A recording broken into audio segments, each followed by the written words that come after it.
Hello dear student, good morning in the class of assumptive physics. आज अपन topic पढ़ेंगे Heisenberg का अनिश्चितता का सिद्धांत, अनसर्टेनिटी प्रिंसिपल ऑफ हाइजेनबर्ग। ठीक है, देखिए स्टूडेंट, इस सिद्धांत को अपन 2 या 3 पार्ट में पढ़ेंगे। 2 से 3 पार्ट में मतलब पहले तो अपन केवल हाइजेनबर्ग का अनिश्चितता का सिद्धांत पढ़ेंगे, उसके बाद ऊर्जा और समय में अनिश्चितता पढ़ेंगे, और उसके बाद एंगुलर मोमेंटम और उस एंगुलर डिस्प्लेसमेंट में जो अभी आपको दिखाई नहीं दे रहा है कंप्लीटली, है ना। 3 प्रकार से अपन क्या पढ़ेंगे, अनिश्चितताएं पढ़ेंगे। ठीक है, तो देखिए ये हमने काफ़ी टाइम सुना है कि हाइजेनबर्ग का अनिश्चितता का सिद्धांत। अनिश्चितता का मतलब क्या, कोई चीज़ की निश्चितता नहीं है। निश्चितता का मतलब अपन फिक्स नहीं बोल सकते कि हाँ ये वैल्यू एग्जैक्ट कितनी आएगी, इतनी आएगी। इसका मतलब उसमें थोड़ा बहुत क्या रहेगा, एक वेरिएशन रहेगा। चाहे जैसे मान लीजिए आपने कहीं पे लिखा 50, तो 50 ना होके 50.50 हो जाएगा, या 51 या 52 हो जाएगा। समझ पा रहे हो? यदि अपन 1 से 100 तक की बात करें तो अपन एक वर्डिंग बोले 50, तो 50 वो एग्जैक्ट 50 नहीं रह के थोड़ा या तो 51 हो जाएगा या 49 हो जाएगा। मतलब थोड़ा बहुत क्या रहेगी, अनिश्चितता रहेगी, है ना। अब हाइजेनबर्ग ने ये अनिश्चितता का सिद्धांत किसके लिए दिया, किसी कण के लिए दिया, किसी कण के लिए दिया। और जो परिभाषा दी, या मतलब जो उन्होंने अपना सिद्धांत दिया, प्रिंसिपल दिया, वो कहता है क्या है। देखिए हाइजेनबर्ग का अनिश्चितता का सिद्धांत क्या कहता है। इसकी एक शर्त है जो अपन जब मैं परिभाषा लिखाऊंगा उसमें वो इंक्लूड हो जाएगी। देखिए किसी कण की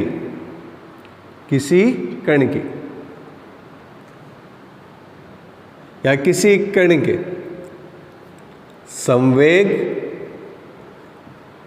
तथा स्थिति, किसी कण के, किताब में परिभाषा अलग हो सकती है लेकिन मतलब यही रहेगा। ठीक है, मैं परिभाषा सिंप्लीफाई लिखाता हूं कि भाई जो अपन को सीधे क्या आ जाए, समझ में आ जाए। किसी कण के संवेग तथा स्थिति में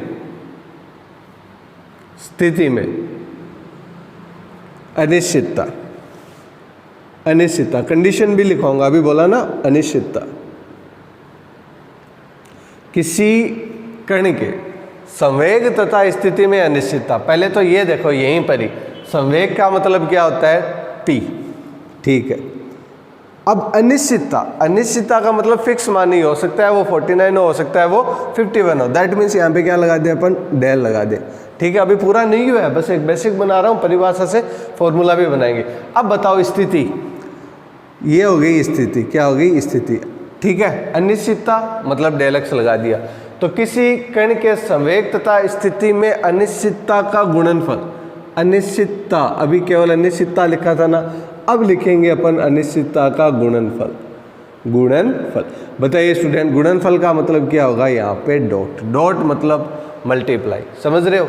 किसी कण की स्थिति तथा संवेग में अनिश्चितता का गुणनफल। देखिए अभी मैंने केवल p लिखा है, px भी नहीं लिखा।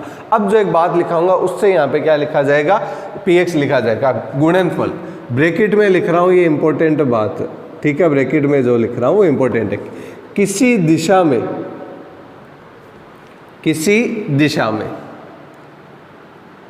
ठीक है स्टूडेंट, किसी दिशा में, तथा, ये इंपॉर्टेंट बात है, तथा किसी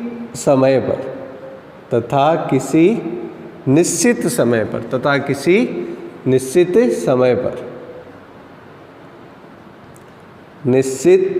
समय पर ये ब्रैकेट बंद कर दिया। अर्थात मैंने क्या लिखा, किसी दिशा में। बताओ यहाँ पे आप जो कण की स्थिति देख रहे हो, किस दिशा में देख रहे हो, एक्स दिशा में देख रहे हो। इसका मतलब जो संवेग होगा वो क्या लिखा मैंने, किसी दिशा में, तो एक निश्चित दिशा होगी, किसी निश्चित दिशा में। तो यहाँ पे आप संवेग भी कौन सी दिशा का लोगे, एक्स दिशा का लोगे। बस ये ब्रैकेट की बात कंप्लीट हुई। एक बात और, किसी निश्चित समय का मतलब ये हो गया स्टूडेंट, यदि अपन बात करें 3:12:13 की, तो वो एग्जैक्ट 3:12:13 ही होगा, ना 14 सेकेंड होगा, ना 12 सेकेंड होगा। इसका मतलब क्या, इसका मतलब एक फिक्स टाइम पर, फिक्स डायरेक्शन में, किसी कण की स्थिति तथा संवेग में अनिश्चितता का गुणनफल कभी भी h×2 से क्या नहीं होगा, कम नहीं होगा।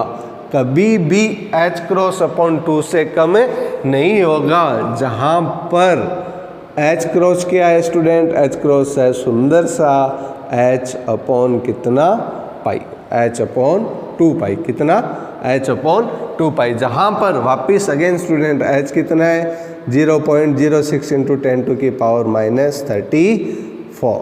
ठीक है स्टूडेंट। अब देखिए अगेन यहाँ पर जब अपन वैल्यू रखेंगे किसकी, h क्रॉस अपॉन 2 की जो वैल्यू रखेंगे उस वैल्यू का मान होगा लगभग 1.05 इंटू 10⁻⁻34 जूल पर सेकेंड। तो देखिए यहाँ पे जो वैल्यू आई कितनी, वो px डॉट कितना आएगा, डेल x। वैल्यू कितनी आएगी 1.05 इंटू 10⁻⁻34। ये अभी तक हमने केवल और केवल डेफिनेशन को स्टडी किया, अभी तक कुछ नहीं किया। अभी जो मेन बातें हैं वो अभी आनी बाकी है। ठीक है, अभी तक हमने केवल और केवल क्या पढ़ा, संवेग और स्थिति की अनिश्चितता का गुणनफल पढ़ा। कितना, h क्रॉस अपॉन 2 से क्या होता है, हमेशा, मतलब कभी भी ये बात गलत नहीं होगी, हमेशा क्या होगा, ज़्यादा होगा। हमेशा क्या होगा, ज़्यादा होगा, मतलब इससे ज़्यादा ही होगा, कम नहीं हो सकता, बराबर हो सकता। हाँ, अनिश्चितता इतनी आ सकती है लेकिन इससे कभी कम नहीं आ सकती। ठीक है स्टूडेंट, इसका मतलब क्या हुआ, अनिश्चितता बरकरार रहेगी, किस में, संवेग में भी और स्थिति में भी। फॉर एग्जाम्पल थोड़ा सा ट्राई करने की कोशिश करें अपन।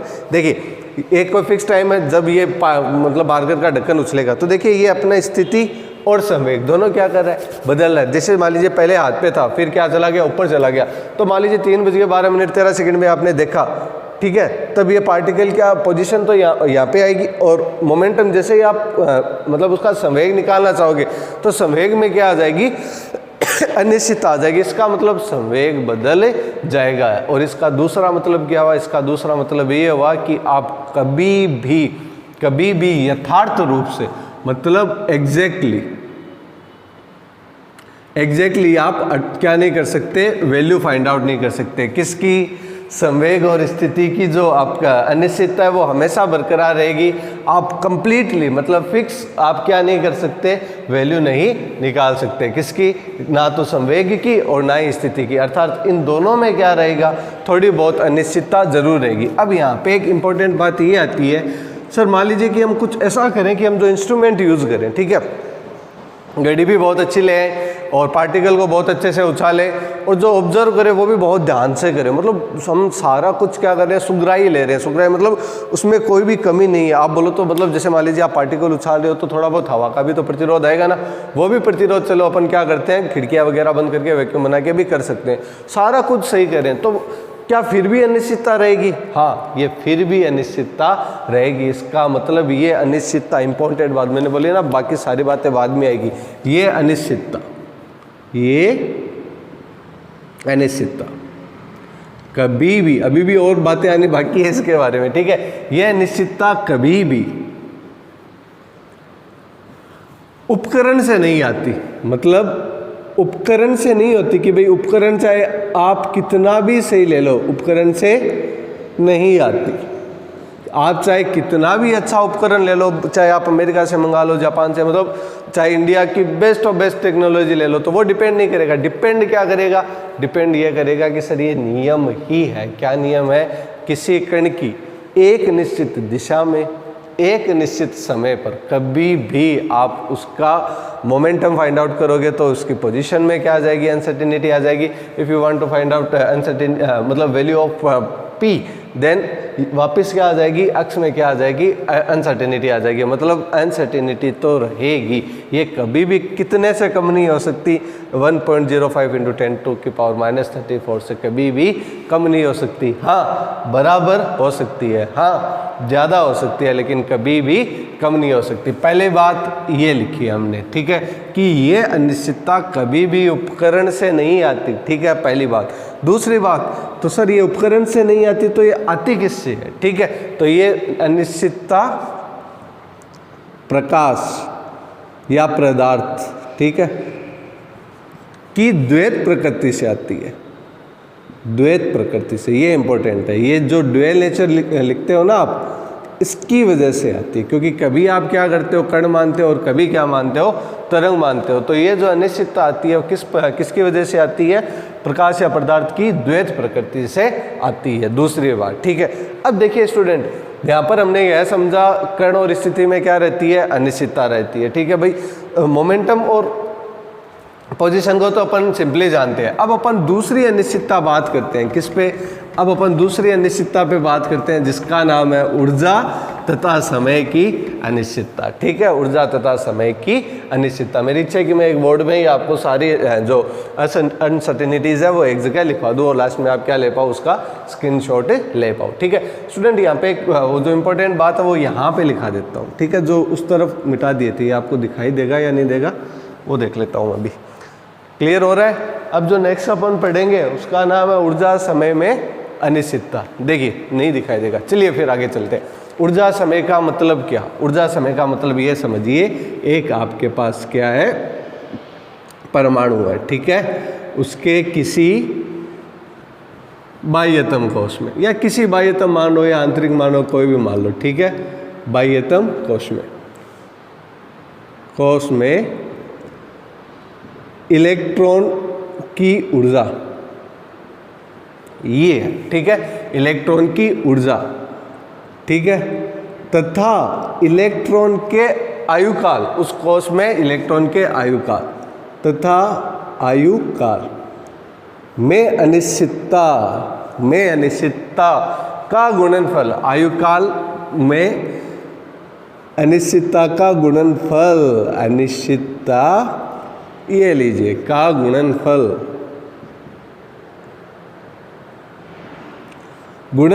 कभी भी स्टूडेंट्स, कभी भी किससे कम नहीं आएगा, h×2 से कम नहीं आएगा। इसका मतलब जो सर आपने लिखवाया, क्या लिखवाया, एनर्जी और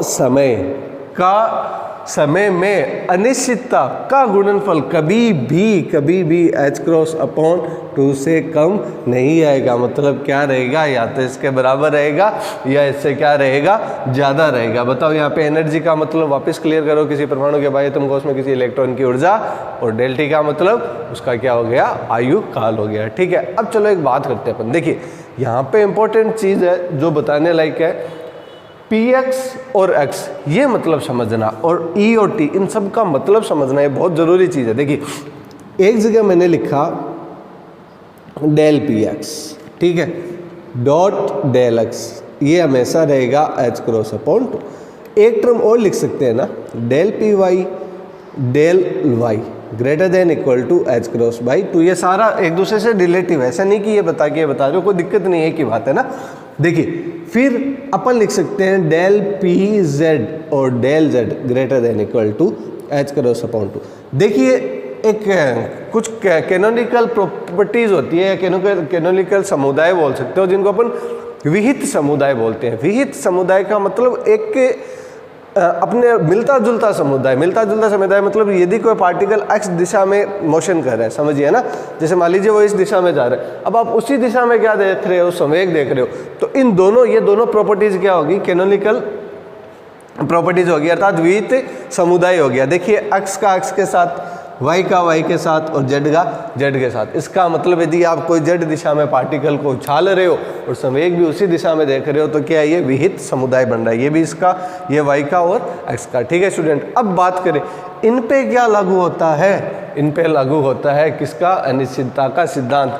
इसका मतलब यदि ऐसे लिख दूं मैं, ये बहुत समझने वाली बात है, इंपॉर्टेंट है समझना, यदि मैं ऐसे लिख दूं कि क्या सर यहाँ पर अनिश्चितता रहेगी क्या, ये समझना, यहाँ पर क्या अनिश्चितता रहेगी क्या, जो बोर्ड पे लिख रहा हूँ क्लियर हो रहा है ना स्टूडेंट। ठीक है, h×2, यहाँ पे अपन z ले लो, तो यहाँ पे कुछ भी ले लीजिए, जैसे मान लीजिए y। अब ये इंपॉर्टेंट बात है कि हाँ, मैंने कहा ना बहुत सारी बातें आने बाकी है अभी तो, है ना, तो ये एक मेन बात हो रही है, एक दो बातें और आएगी अभी भी, है ना। देखिए ये क्या है, x दिशा में संवेग और y दिशा का विस्थापन, अर्थात संवेग और स्थिति में अनिश्चितता नहीं आएगी। अनिश्चितता कब आती है, जब दो राशियाँ क्या हो, विहित समुदाय बनाती हो, अर्थात एक ही दिशा या एक मतलब मिलता जुलता क्या हो, समुदाय बनाती हो। हाँ, यदि आपने पार्टिकल उछाला किस दिशा में, x दिशा में, y दिशा में आप क्या देख रहे हो, संवेग देख रहे हो, तब आप उसका यथार्थ रूप से मापन कर पाओगे। वहाँ पर अनिश्चितता नहीं मिलेगी, वहाँ पर अनिश्चितता नहीं मिलेगी। दैट्स वाई अपन कह सकते हैं कि अब ये होना ज़रूरी नहीं है, आप इनकी क्या निकाल सकते हो, फिक्स वैल्यू निकाल सकते हो। अर्थात अब जो अनिश्चितता है वह नहीं मिलेगी, अर्थात उसका आप संवेग भी निकाल सकते हो और स्थिति को एकदम परफेक्टली आप क्या कर सकते हो, मतलब ऑब्जर्व कर सकते हो या उसकी वैल्यू निकाल सकते हो। जो अनिश्चितताएं लगती है वो इसमें लगती है, इनमें कभी अनिश्चितता नहीं लगेगी। ठीक है, दूसरी बात, अब अपन चलें किस पे वापस, परमाणु की किसी बाह्यता मतलब एनर्जी और समय की अनिश्चितता पे। ठीक है, यदि आप लेना चाहो तो इसका आप सुंदर सा स्क्रीनशॉट ले सकते हो मेरे को हटाते हुए, ताकि आपका स्क्रीनशॉट खराब ना हो। ठीक है, ओके स्टूडेंट, चलिए अभी आगे देखो, आइए भाई देखो, यहाँ पर हमने लिखा del E dot del T something something something. ठीक है, अब देखिए स्टूडेंट यहाँ पे वापस, यदि मैं बात करूँ परमाणु के मूल ऊर्जा स्तर की, क्या मूल ऊर्जा स्तर की, ये इंपॉर्टेंट बात है, मैंने बोला ना एक दो बातें और आएगी, जितनी आ रही है आने दीजिए। आज मूल ऊर्जा स्तर की बात करें अपन, मूल ऊर्जा स्तर की। बताओ मूल ऊर्जा स्तर में परमाणु का जो आयु काल होता है वो कितना होता है, अनंत होता है। इसका मतलब जो डेल टी की वैल्यू आ गई वो कितनी आ गई, अनंत आ गई। अनंत का मतलब क्या, अनंत का मतलब क्या, देखिए अनंत को अपन बोलते हैं, डेल टी की वैल्यू अनंत है ना, तो greater than equal to h/2 dot del T लिखोगे यहाँ पे, तो डेल टी का मतलब अनंत का मतलब 1/0। इसका मतलब जो ऊर्जा में अनिश्चितता है वो कितनी आ गई, 0 आ गई। इसका मतलब क्या हुआ, इसका मतलब ये हुआ किसी दो राशियों में यदि किसी एक राशि की अनिश्चितता क्या है, अनंत है, तब उस कंडीशन में दूसरी राशि में भी अनिश्चितता क्या आएगी, 0 आएगी। इसका मतलब क्या हुआ, इसका मतलब ये हुआ कि हाँ अब उसमें कोई अनिश्चितता नहीं रहेगी। अब उस राशि का मान, चाहे वो ऊर्जा हो, चाहे वो आपकी संवेग हो, चाहे आपका एंगुलर मोमेंटम हो, है ना, उन सब की आप क्या कर सकते हो, एग्जैक्ट वैल्यू निकाल सकते हो। इसका मतलब वापस समझिए, दो राशियों में से किसी एक राशि का मान यदि क्या हो, अनंत हो, तो दूसरी राशि में आप क्या निकाल सकते हो, फिर आप उसका सही मान निकाल सकते हो। उसमें क्या नहीं आएगी, अनिश्चितता नहीं आएगी। समझ गए। उसके बाद अपन चलते हैं आगे, जो हमारा नेक्स्ट जो लिखा हुआ है ना, पहले एक बार इसको क्लियर कर लेते हैं। एनर्जी में 0 क्यों हुआ, जब मूल ऊर्जा स्तर की बात करें तो डेल टी इनफाइनाइट, अर्थात समय में कोई अनिश्चितता नहीं, तो इसका मतलब डेल इक्वल्स टू 0। यहाँ से एक बात सुंदर सी सीखने को मिली, क्या सीखने को मिली, कि जो अनिश्चितता होती है ना वो हमेशा दो राशियों में होती है। मतलब किसी दो में से एक राशि में अनिश्चितता नहीं है ना, या उसमें अनिश्चितता अनंत है, तो दूसरी राशि में भी क्या नहीं होगी, अनिश्चितता नहीं होगी। इसका मतलब दो राशियों में आती है, अर्थात दो क्वांटिटी में होती है। ठीक है, या दो राशियों में रहती है, किसमें, दो राशियों में अनिश्चितता रहती है। इसका मतलब चाहे आप बात करो तो डेल पी डेल एक्स की बात कीजिए, del T del E dot del T की बात कीजिए, या एंगुलर मोमेंटम की बात कीजिए, इन सब में कितनी राशि आ रही है, दो। किसी में भी एक नहीं है। किसी एक में भी यदि अनिश्चितता क्या होगी, अनंत होगी, तो फिर दूसरी राशि में अनिश्चितता नहीं रहेगी। ठीक है स्टूडेंट, अब एक लास्ट पढ़ लेते हैं अपन, जिसको अपन बोलते हैं एंगुलर डिस्प्लेसमेंट और एंगुलर मोमेंटम। ये लीजिए, एंगुलर डिस्प्लेसमेंट और एंगुलर मोमेंटम। एंगुलर डिस्प्लेसमेंट को अपन बोल दें कि भाई थीटा, और एंगुलर मोमेंटम को आप क्या बोल लीजिए, एल से ले लीजिए। ठीक है, तो del Z dot del theta कितना होगा student, h cross upon 2, h cross upon 2। इस पर वापस बात करते हैं। कोणीय संवेग, कोणीय संवेग कितना होता है, m गुणा v गुणा r, ये होता है कोणीय संवेग। किस दिशा में, x दिशा में, तो विस्थापन भी किस दिशा में लोगे, सॉरी z दिशा में, तो विस्थापन भी किस दिशा में लोगे, z दिशा में। क्या दोनों क्या बन गई, विहित राशियां बन गई। ठीक है स्टूडेंट, अब देखिए h cross by 2 greater than equal to, इसका मतलब क्या हुआ, जब आप कोणीय संवेग को माप रहे हो, ठीक है, तब कोणीय विस्थापन में अनिश्चितता होगी।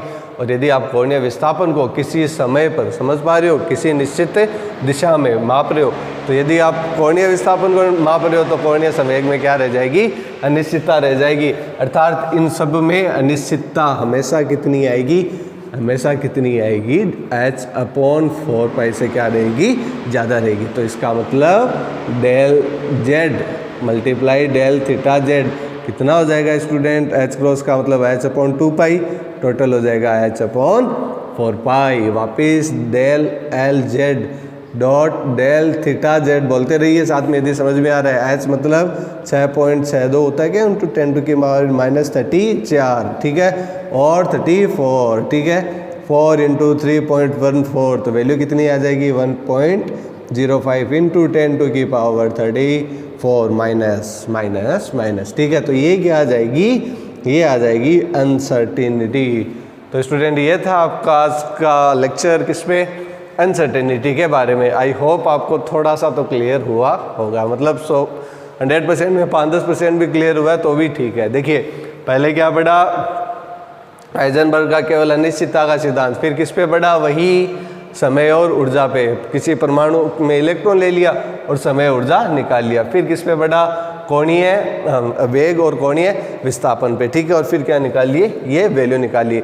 अब आप यदि लेना चाहो तो इस पूरे का एक साथ आप सुंदर सा क्या ले सकते हो, स्क्रीनशॉट ले सकते हो, जिसमें मैं नहीं आऊँगा, ठीक है। देखिए स्टूडेंट एक छोटी सी बात और कर ले 1 मिनट के लिए, इसको स्क्रीनशॉट तो आपने ले लिया होगा है ना, एक छोटी सी यहाँ पर मेरे को जगह बना लेती है बस। देखिए आइए स्टूडेंट, कोणीय वेग और कोणीय विस्थापन, एक पार्टिकल घूम रहा है किस पे, वर्तीय पे, ठीक है।